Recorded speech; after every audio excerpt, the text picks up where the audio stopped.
Hi, this is Dave Hughes. Welcome to my free Beginners Grappling Series, video number 17. Today, instead of looking at different submissions, we're going to look at the hierarchy of positions.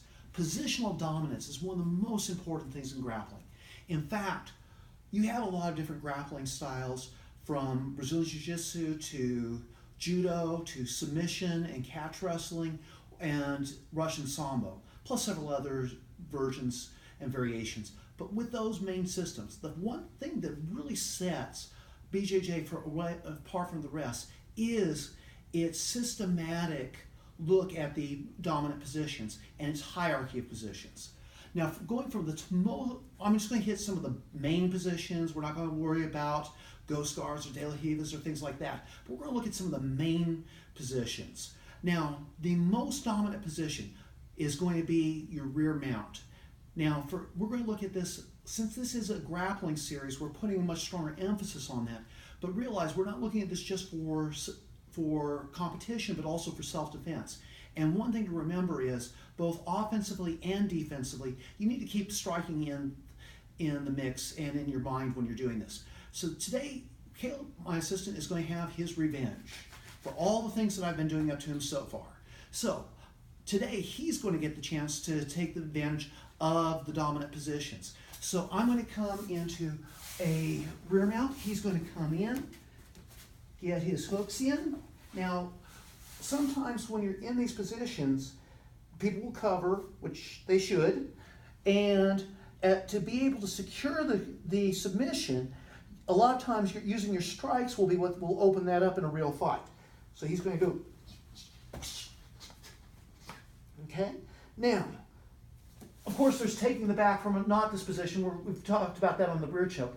Now, if you'll let me, I can change it. Okay, but we're looking at letting him have his fun today, since he's been the butt of my attacks all through this series. Now, when he starts to go with his striking from the mount, okay. Now he's got striking from there, and of course we've covered some of the submissions. Now, the next position on our hierarchy is the side mount. Now, honestly, I prefer using a side mount for submissions just because the position is much harder for your opponent to change the position. But when he's coming from here, he's in his side mount, and he's going to go ahead and do some basic striking. He's got his elbows, side elbows. He's got knee strikes.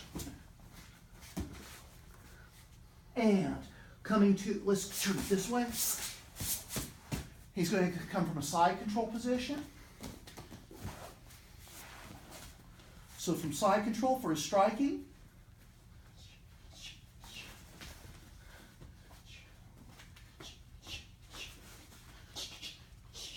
Okay. He also has submissions from here, really Americanas. Oh, easy. That's the bad shoulder. Chokes. And even coming in for a Z-lock. Yes. Okay.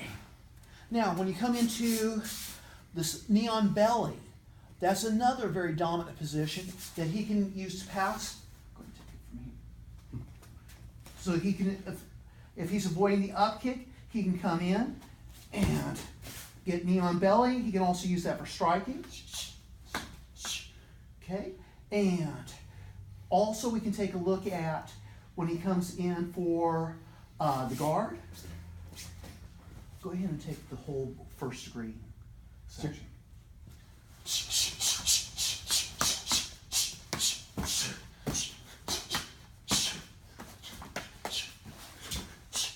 To open my guard, posturing up, power punching. Just go to split. Splitting the guard and striking from there. And then, of course, there is from the half guard. Pin rebound. Yeah.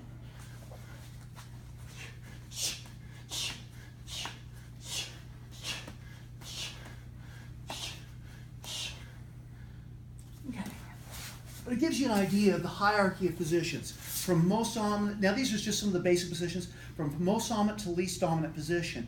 And I just wanted to emphasize that besides the different submissions that we worked on. You can use the striking to set that up in a real fight or in an MMA match, though at least if the judges are watching, you will get disqualified in a grappling competition.